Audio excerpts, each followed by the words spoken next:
Hola nuevamente. Voy con la última parte de los videos. En este video les voy a hablar sobre, vamos a ajustar la pantalla. Bueno, vamos a calcular parámetros electromagnéticos de una línea de transmisión con pérdidas. Primero, vamos a suponer que la línea de transmisión tiene sección constante y uniforme. Esto quiere decir que podemos entenderla como un cilindro perfecto, que no presenta irregularidades, o tal vez un cuadrilátero, un prisma, etc. Pero es regular. Eso significa que la sección que sea constante. Y uniforme, que es igual, su comportamiento es igual a lo largo de todo el conductor. ¿Ok?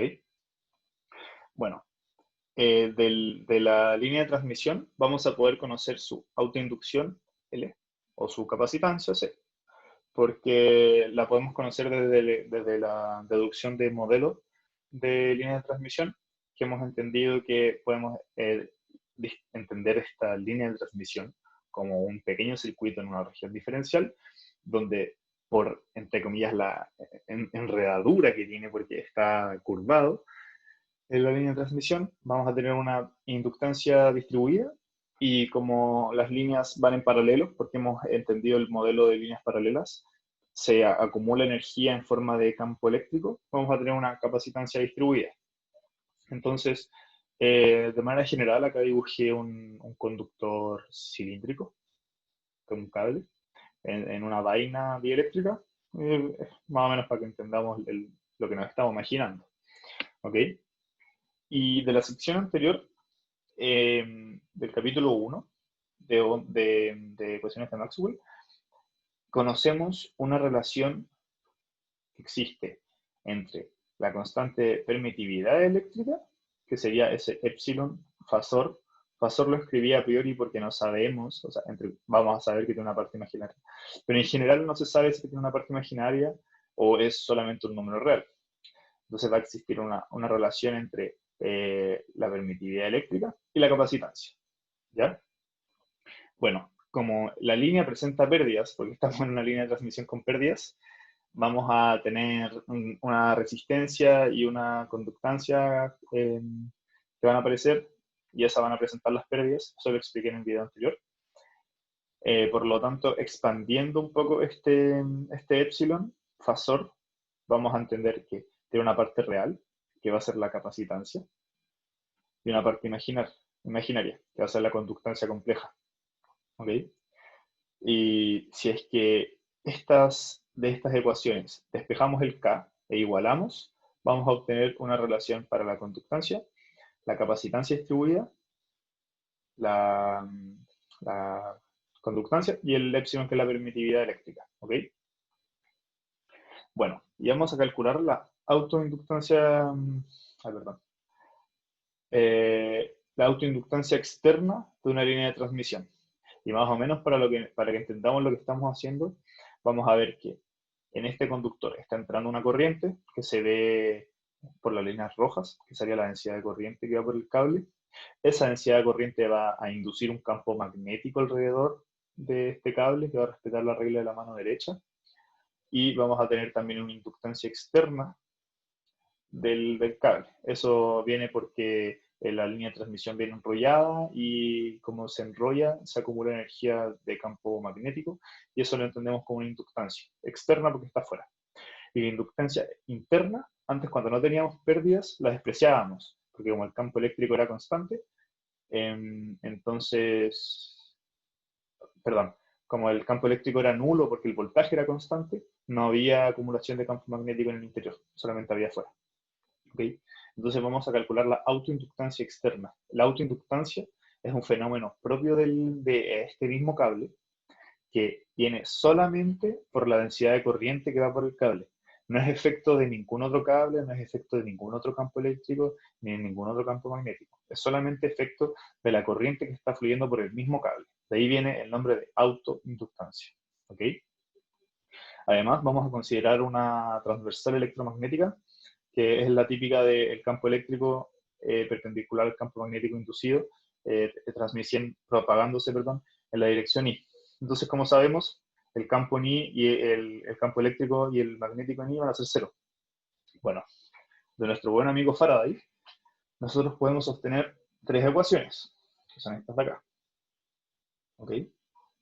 Además de nuestro otro buen amigo Ampere y Maxwell, vamos a poder obtener estas otras tres ecuaciones. Y es importante decir que hemos asumido una corriente de fuga del tipo óhmico. Eso quiere decir que respeta las leyes de Ohm. ¿Ok? Que la densidad de corriente es proporcional a la conductancia por el campo eléctrico. Eso es todo.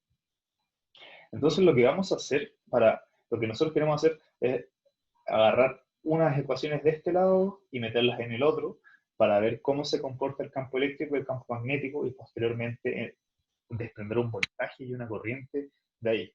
Es un pequeño spoiler para que sepamos hacia dónde vamos. Porque por definición el voltaje va a depender del campo eléctrico y la corriente va a depender del campo magnético. Entonces, si es que tenemos expresiones para el campo eléctrico y expresiones para el campo magnético, vamos entonces a poder expresar el voltaje y la corriente, que es lo que nosotros queremos entender. Porque el voltaje y la corriente van a ser nuestras ondas interesantes en líneas de transmisión, que esas van a ser las que se van a estar propagando a través del conductor en las líneas. Entonces, de las ecuaciones de Faraday vamos a derivar respecto a I. ¿Ok? Entonces, esto nos va a entregar la segunda derivada del campo eléctrico respecto a I, la derivada del campo magnético en X respecto a I, y bueno, como sigue, vamos a agarrar estas dos, que es lo que voy a mostrar a continuación. Agarramos las dos, que son las más importantes, y las vamos a reemplazar en las ecuaciones de Ampere-Maxwell, que si notamos, perdón,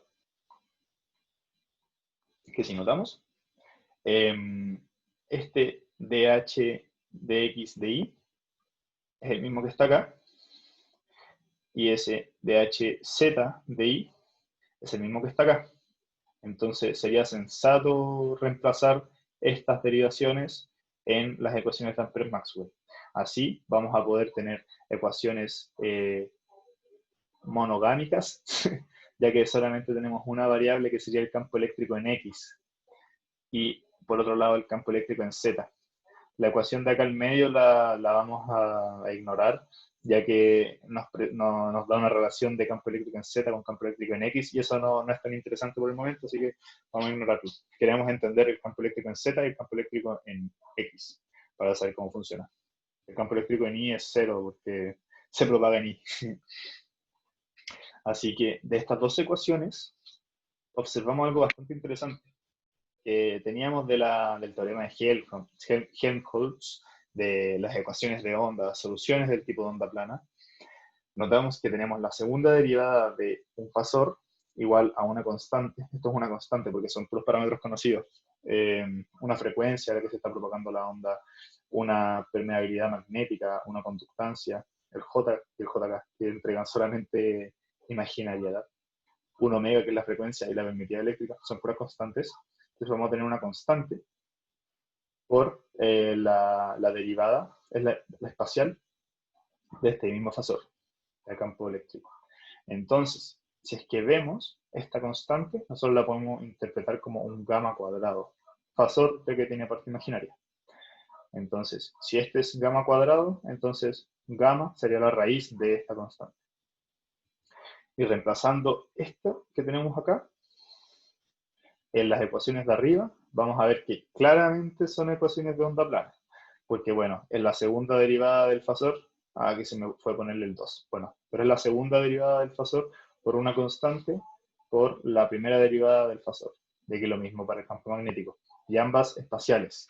Y respecto a la misma variable. Entonces, ecuación de onda plana. Si algo hemos aprendido en este curso, ecuación de onda plana, constante de onda, etc. Entonces, podemos decir que efectivamente es válido entender la transversal electromagnética como una onda plana. Así que nuestra hipótesis estaba correcta. Y como conocíamos de ondas electromagnéticas planas uniformes, siempre se va a estar propagando una hacia la derecha y otra hacia la izquierda. Por lo tanto, podríamos escribir el fasor del campo eléctrico de esta forma, como la que se propaga hacia la derecha y es atenuada, y por otro lado la que se propaga hacia la izquierda y es atenuada. Y sería lo mismo para el campo magnético, pero no lo escribí por conveniencia. Y aquí viene la relación interesante, que era lo que ya había dicho antes del spoiler, que como podemos definir el voltaje en función del campo eléctrico y por otro lado la corriente en función del campo magnético, vamos a poder despejar estas ecuaciones y obtener voltaje y corriente. Acá es lo que teníamos, acá. Entonces aquí solamente se tiene que integrar, pero no voy a poner los cálculos porque no viene el caso. Entonces, como teníamos el campo eléctrico, aquí escrito se integra desde un voltaje positivo hasta uno negativo, y el campo magnético se integra respecto a una integral de camino cerrada, ya que es cerrado el camino que recorre el campo eléctrico porque es alrededor del cable, hace un camino cerrado alrededor del cable. Desarrollamos las integrales y obtenemos esto, acá. Entonces, tenemos que el fasor de voltaje también lo vamos a poder entender como una onda plana, y además el fasor de corriente también lo vamos a poder entender como una onda plana. Por lo tanto, también cumple las condiciones. Se propaga hacia la derecha atenuado y se propaga hacia la izquierda atenuado. Lo mismo para la corriente. El positivo indica hacia la derecha y el negativo hacia la izquierda. Y como conocíamos de la sección anterior, en el video anterior lo puse, y bueno, lo vuelvo a repetir. Esta constante de onda es el producto de la impedancia con la admitancia. Y bueno, como la impedancia se obtiene como el cociente entre el voltaje y la corriente, y la admitancia se obtiene como el cociente inverso, podemos ver que resolviendo y reemplazando, hacemos el cociente, aplicamos raíz, etc. Vamos a obtener que la inductancia externa, que es bien efecto de corriente y del campo eléctrico que se está generando, además del magnético que se forma afuera de la onda, entonces vamos a estar acumulando campo magnético en el conductor, va a ser esta expresión, que son análogas, ¿ok? Que será la permeabilidad del conductor por la conductividad del conductor, por esa conductancia compleja, y también la permeabilidad del conductor por la permeatividad eléctrica dividido la capacitancia. Entonces vemos que el rol que cumple la conductancia compleja y la capacitancia son equivalentes. Por otro lado, el rol que cumple la conductividad del medio con la permitividad eléctrica del medio son equivalentes. ¿Ok? Bueno, además de calcular esta inductancia externa, vamos a querer calcular la capacitancia distribuida, C minúscula. Porque haciendo esto vamos a poder obtener otros parámetros interesantes, que serían la resistencia característica o sea, más que la resistencia característica, la resistencia en serie que se le agrega a la línea con pérdidas, y la autoinductancia. La autoinductancia va a ser la suma de la autoinductancia interna y la autoinductancia externa, ¿ya? Porque como tenemos pérdidas, tenemos que considerar ambas autoinductancias. Y bueno, eso viene a posteriori. Entonces, si es que asumimos una corriente alterna, con frecuencia moderada, vamos a tener este caso, que va a ser de un buen conductor, porque estamos a frecuencias que no le provocan grandes pérdidas. Vamos también a conocer estos tres parámetros, y aquí viene lo del efecto piel. Cuando tenemos aquí lo explico mejor, en este dibujo, pero eso viene en el futuro. Cuando tenemos una corriente alterna, vamos a tener que el campo eléctrico que se genera es variante. Por lo tanto, el campo magnético que induce esta corriente y este campo eléctrico también va a ser variable. Y ese campo magnético variable va a inducir un campo eléctrico en la dirección contraria. En resumen, las cargas se van a alojar en la superficie de este cable. Por lo tanto, la corriente va a estar, entre comillas, atravesando más cargas en la superficie que en el centro, y esto va a producir una resistencia en serie que va a dar las pérdidas a nuestro conductor. Bueno, rápidamente por Gauss, asumimos el campo eléctrico radial, ya que el conductor es radial, es cilíndrico, se distribuye homogéneamente. Obtenemos el campo eléctrico de esta forma, que es la carga dividido 2pi h epsilon, que sería el largo del h sería el largo del cable, por la definición del potencial, que es la integral de este campo eléctrico. en un espacio, que sería de A a B, o de B a A, depende del sentido que nos demos, vamos a tener voltaje. Y por definición de capacitancia, como tenemos la carga y el voltaje, vamos a tener esto. Pero si queremos la capacitancia distribuida, tenemos que dividir en el largo. El largo lo habíamos definido como H. Por lo tanto, la capacitancia distribuida va a ser este término, que es lo mismo pero sin el H.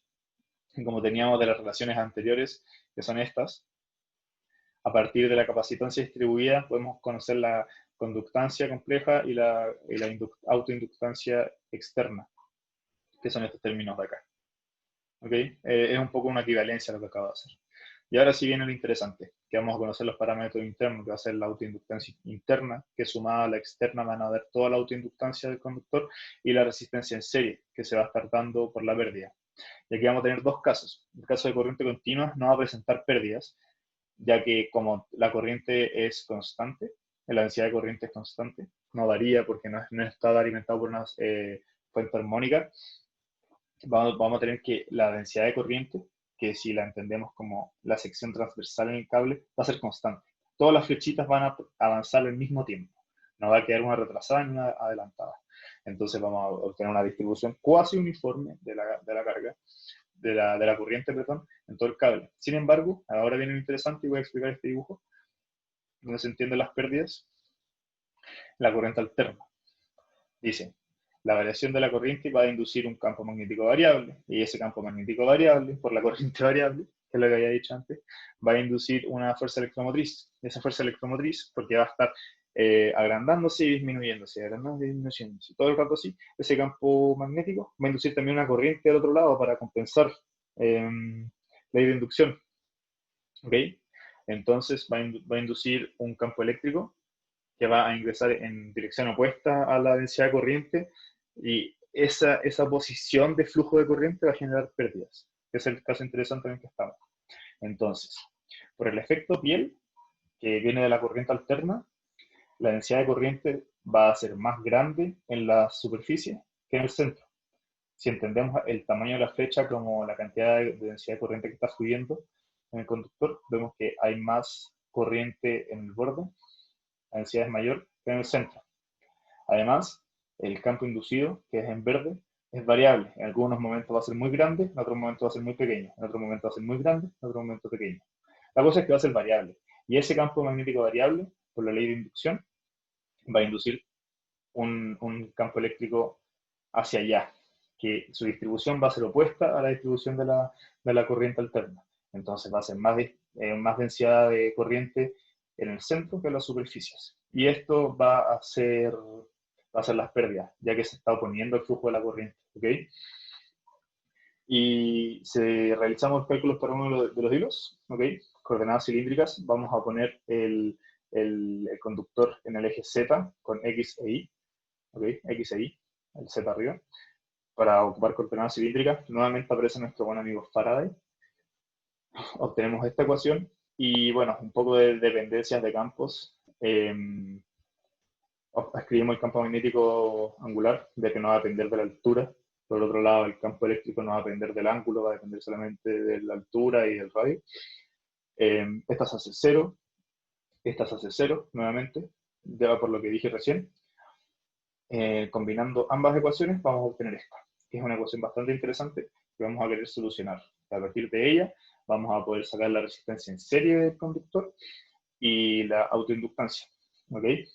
Sin embargo, esta ecuación se ve bastante fea, donde la variable que queremos encontrar, la solución base del campo eléctrico que nos da esto, campo eléctrico en Z, ya que como estamos en el Z, va a ser el campo eléctrico que en la dirección donde se está transmitiendo la línea de transmisión. ¿Okay?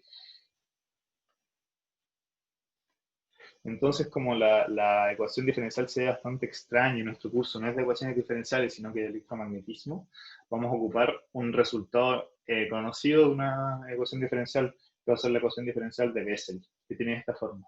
¿Okay? Y conocemos, gracias a Bessel, que las ecuaciones que tienen esta forma tienen este tipo de solución, ¿okay? Donde los parámetros A mayúscula y B mayúscula son constantes reales, y las funciones j de alfa e y de alfa son estas de acá. ¿ok? Y esta gamma que aparece acá es la función gamma que se define. Bueno, esto no resulta importante ahora mismo, ya que no me voy a detener en hacer los cálculos, sino que quiero decir más o menos de dónde viene. Entonces nosotros vamos a reescribir nuestra ecuación anterior, que va a quedar así. Esta es la ecuación que estamos reescribiendo, la que tiene la línea verde, entonces vuelve a quedar con la línea verde, es igual. Y ahora si nos fijamos podemos compararla con la de Bessel, r cuadrado, la segunda derivada, r, la primera derivada, menos un término cuadrático por la solución sin derivar. ¿Okay? La solución del campo eléctrico va a ser esta, que se muestra acá, y usando las condiciones iniciales se va a poder obtener la constante, que sería esta. La constante es 0, lo que es acá. Y J0 nosotros lo podemos conocer porque en la práctica hay una tablita que cuando uno le asigna un alfa, que sería el subíndice acá, el 0, te da el valor de J. ¿Ok? Pero no viene el caso, ya que queremos ver qué es lo que obtenemos de esto. ¿Ya? De esta ecuación, de la solución del campo eléctrico, como el campo eléctrico viene dado por esta corriente que está fluyendo de manera alterna, vamos a obtener una relación directa con la profundidad de piel. La profundidad de piel va a ser este ancho. Este ancho donde se está alojando la carga en la superficie. Vamos a ver qué porción de la sección del cable está alojando la mayor cantidad de carga. Entonces, esa va a ser la profundidad de piel. Y nosotros la profundidad de piel la obtenemos así. Va a ser esta raíz por esta raíz. ¿Ok? Entonces vamos a decir que la densidad de corriente, que es lo que dije recién, la densidad de corriente va a alcanzar su máxima densidad donde se está alojando, que es la profundidad de piel que viene dada por la frecuencia. A mayores frecuencias, mayores pérdidas, por lo tanto, la profundidad de piel es menor. ¿Qué quiere decir? Que en vez de estar más distribuida, va a estar muy compactada en la superficie. En cambio, si es que la frecuencia es muy baja, la carga va a estar muy distribuida en el conductor. En cambio, si la frecuencia sube, se va a ir alejando del centro, y se va a alojar en la superficie. ¿Veis? En el borde. Dicho esto, vemos que la profundidad de piel es inversamente proporcional a la frecuencia. A mayores frecuencias, la profundidad de piel es menor. A menor frecuencia, la profundidad de piel es mayor. ¿Ya? Bueno, por la definición de la corriente, y ocupando que J a la 3 medios es este valor, este J a la 3 media nos va a aparecer en esta ecuación, hasta acá. Bueno, es un corcho bastante feo, pero bueno, no me detuve en los cálculos ya que quiero llegar a los valores interesantes. La corriente depende del campo magnético. El campo magnético por Faraday lo podemos escribir de esta manera. Y solucionando todo esto, vamos a poder obtener este corcho de acá. Y como la impedancia, Z fasor, es esto que definimos acá. Y por otro lado, la admitancia es G más J omega C. Y tenemos este valor de acá. Vamos a imponer un voltaje unitario en un metro. ¿Ok? Entonces, cuando nosotros queramos obtener la impedancia de toda la línea, vamos a hacer el cociente entre el voltaje unitario y la corriente. La corriente la tenemos acá. Entonces, la impedancia característica de la línea, que es lo que estábamos obteniendo, la impedancia característica de la línea, va a ser el inverso de esto, porque dividir 1 en esto va a ser esto. Por lo tanto, llegamos a lo final, que es lo interesante. La resistencia en serie que va a aportarle ciertas pérdidas a la línea va a ser la parte real del inverso de esta corriente. Por otro lado, la autoinductancia, que va a ser la suma de la inductancia interna y la inductancia externa, va a ser la parte imaginaria, que también le va a aportar ciertas pérdidas porque vamos a tener un campo magnético debido a la corriente alterna en las frecuencias, campo magnético que va a estar tanto afuera como adentro del conductor, y una resistencia que tenemos que se modela así. La resistencia se modela así, producto del efecto piel, porque como el efecto piel está aquí, la densidad de corriente no se va a transmitir de manera homogénea, sino que va a tener más dificultad en las orillas y menos dificultad en el borde. Dicho esto, vamos a ver una resistencia. Se va a oponer, el cable en sí se va a oponer más el paso de corriente, porque en los bordes hay muchas cargas que tienes que mover. Entonces, como tienes muchas cargas que tienes que mover, te va a costar y eso va a darle una resistencia interna. Y bueno, esto es el final. Y así podemos entender que las pérdidas se deben a una resistencia interna, a las fugas, a las autoinductancias que se generan, además de la inductancia externa que se puede producir por el campo magnético de otro cable. Muchas veces, para evitar esto, las líneas de transmisión vienen, sí, enrolladas, pero cada cable que viene en la gran línea de transmisión va a venir envainado, porque al envainarlo, que es como lo hemos dibujado al principio, que está acá, al ponerle esta vaina, vamos a poder evitar fugas, vamos a poder evitar campos magnéticos, se va a poder evitar efecto Joule, se van a poder evitar muchas cosas. Por eso que envolver la línea de transmisión en un dieléctrico, que tiene un no conductor en plástico, nos va a asegurar mayor eficiencia de la transmisión de señales y energía. Eso es todo. Muchas gracias.